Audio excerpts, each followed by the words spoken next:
अस्सलाम वालेकुम। मेरा नाम डॉक्टर दानियाल है और मैं एज इंटर्निस्ट इंटरनल मेडिसिन में अपनी प्रैक्टिस कर रहा हूँ।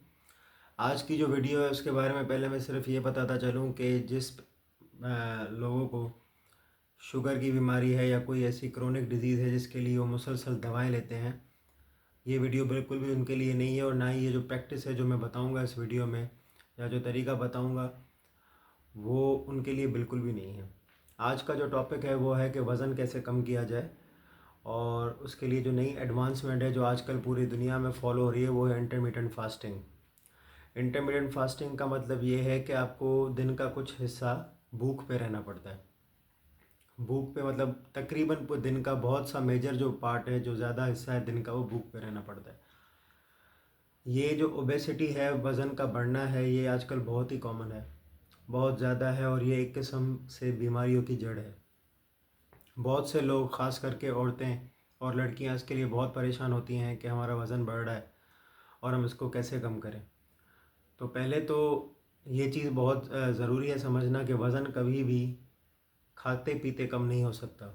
ना वज़न एक्सरसाइज के बगैर कम हो सकता है। हाँ, इंटरमीडिएंट फास्टिंग एक ऐसी चीज़ है जिन लोगों के पास एक्सरसाइज के लिए टाइम नहीं है, जो 9 to 5 जॉब्स करते हैं, जिनके घर की जिम्मेदारियां हैं, ख़ास करके हमारी जो औरतें और लड़कियां, उन पर घर की भी जिम्मेदारियां होती हैं, तो उनके पास टाइम नहीं होता कि वो एक्सरसाइज जाएं, जिम करें और जॉगिंग करें।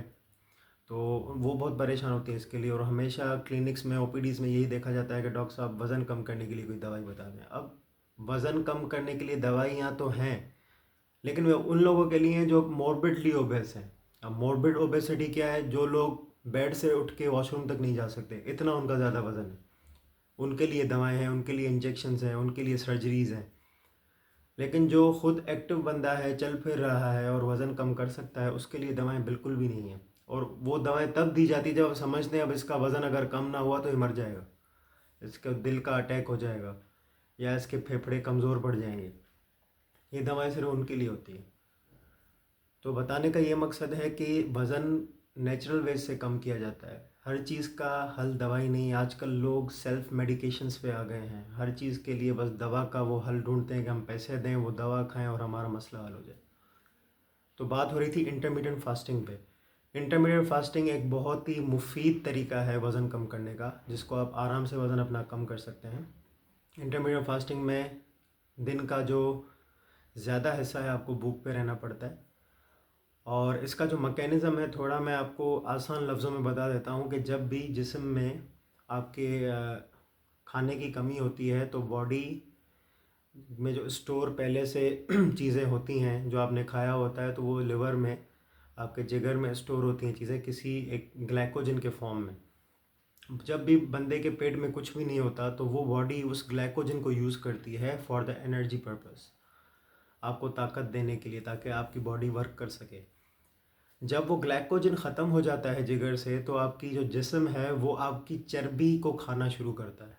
वो चर्बी टूट के शुगर बनाती है, ग्लूकोज बनाती है, या ताकत की चीज़ जो भी एनर्जी के फॉर्म में बॉडी में बनती है, वो चर्बी की तोड़ फोड़ से बनती है। तो जब चर्बी की तोड़ फोड़ होती है तो ऑटोमेटिकली आपका वज़न कम होना स्टार्ट हो जाता है। इंटरमीडिएट फास्टिंग का जो मैकेनिज़्म है, जो तरीका है, जो पीछे फिजियोलॉजी है बॉडी की, वो ये है। इंटरमीडिएट फास्टिंग बहुत ही मुफीद तरीका है। अब इंटरमीडिएट फास्टिंग करने का भी तरीका होता है, ऐसे नहीं है कि आप सारा दिन भूख पे बैठ जाएं। इंटरमीडिएट फास्टिंग करने के दो तरीके हैं। या तो हफ्ते के 5 दिन खाएं, 2 दिन आपको सिर्फ पानी पीना है और सिर्फ काम की चीज़ें थोड़ा बहुत 500 से 600 किलो कैलोरीज लेनी है। या तो आप रोज़ खाएं लेकिन 16 घंटे दिन के भूख पे रहना है, 8 घंटे खाना है। दो तरीके हैं, 5.2, 16.8। 16 घंटे भूख, 8 घंटे खाना, 5 दिन खाना, 2 दिन नहीं खाना। अब 2 दिन नहीं खाने में भी 500-600 किलो कैलोरीज लेनी है, ऐसे नहीं है कि भूख पे तो बंदा जिंदा नहीं रह सकता। तो अब खाना क्या है? ऐसे नहीं है कि आप 8 घंटे जो है बैठ के जो है आप आलू भी खाएं और आप जंक फूड भी खाएं, आप जिंगर बर्गर भी खाएं, आप पिज़्ज़ाज भी खाएं। ये चीज़ नहीं है। आपको खाना क्या है? आपको वो चीज़ें खानी है जिनमें फ़ाइबर ज़्यादा हो, वो चीज़ें खानी है जिनमें प्रोटीन ज़्यादा हो, वो चीज़ें खानी है जो आपका वज़न ना बढ़ाए। क्या खा सकते हैं आप? ब्राउन ब्रेड खा सकते हैं। किसके साथ खा सकते हैं? ग्रिल्ड चिकन के साथ खा सकते हैं, ग्रिल्ड फिश के साथ खा सकते हैं।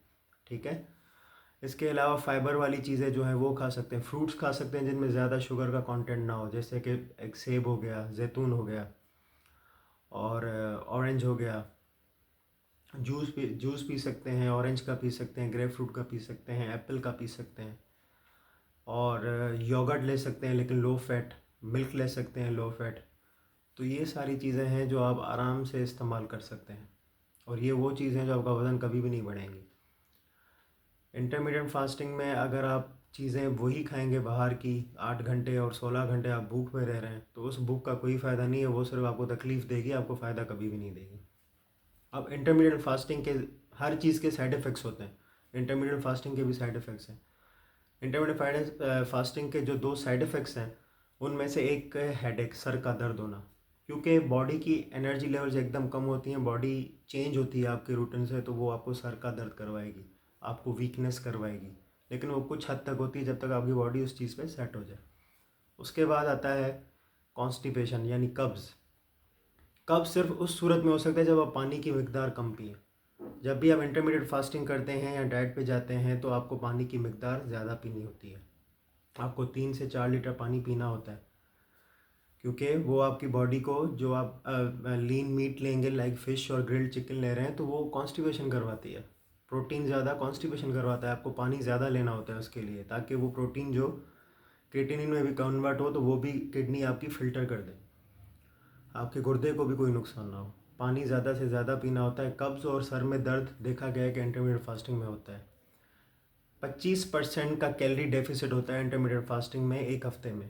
25% का कैलोरी डेफिसिट, यानी अगर आपकी 2000 कैलोरी की रिक्वायरमेंट है दिन की, तो 25% का मतलब कि आपको 500 किलो कैलोरी जो है डेफिसिट में आप जाएंगे उसके।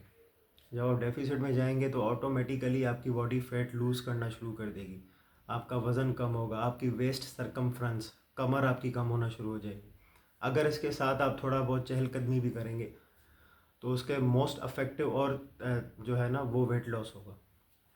ये इंटरमीडिएट फास्टिंग किसी भी उस मरीज़ या लोगों के लिए नहीं है जिनको शुगर का मर्ज़ लाहक है, जिनकी शुगर कम हो जाती है या जिनको कोई क्रोनिक डिजीज़ है, जैसे कि गुर्दों का कोई मसला हो, जिगर का कोई मसला हो, आंत का कोई मसला हो, या मुसलसल किसी चीज़ की दवाई लेते हो या इंसुलिन का इस्तेमाल करते हो। उनके लिए ये वीडियो बिल्कुल भी नहीं है, सिर्फ उनको, उन लोगों के लिए जो सेहतमंद हैं, जिनको कोई बीमारी नहीं है। और मैं ये सजेस्ट करूँगा कि जब भी इंटरमीडिएट फास्टिंग करें, किसी अच्छे डॉक्टर से कंसल्ट करके करें और अपना रूटीन वर्कअप करके करें कि आपकी बॉडी नॉर्मली वर्क कर रही है या नहीं कर रही। कभी कभार हमें लगता है कि हम सेहतमंद हैं लेकिन अंदर से हम नहीं होते, तो वो वर्कअप करवा के फिर आप इंटरमीडिएट फास्टिंग स्टार्ट करें और एक सेहतमंद ज़िंदगी गुजारें, क्योंकि सेहत के बगैर कुछ भी नहीं है, जान है तो जहान है। और अगर आपकी सेहत अच्छी है तो आप हर चीज़ अच्छी तरह कर सकते हैं, मेंटली आप रिलैक्स होंगे, फिज़िकली रिलैक्स होंगे। और ये बहुत ही मुफीद है इंटरमीडिएट फास्टिंग का, इसमें आपको ना किसी अद्वियात की ज़रूरत है। और अगर आपके पास एक्सरसाइज, वॉक, जॉगिंग किसी चीज़ का टाइम नहीं है तो इंटरमीडिएट फास्टिंग आपके लिए सबसे बेहतरीन है। उम्मीद है कि आपको ये वीडियो बहुत पसंद आएगी। आइंदा भी वेट लॉस की बहुत से और तरीके और डाइट प्लान मैं आपको बताता रहूँगा। अपना बहुत ज़्यादा ख्याल रखिएगा और सेल्फ़ मेडिकेशन से बिल्कुल परहेज़ करें, खुद ब खुद दवाएं ना लें, हमेशा डॉक्टर से रुजू करके लें। अल्लाह हाफ़िज़।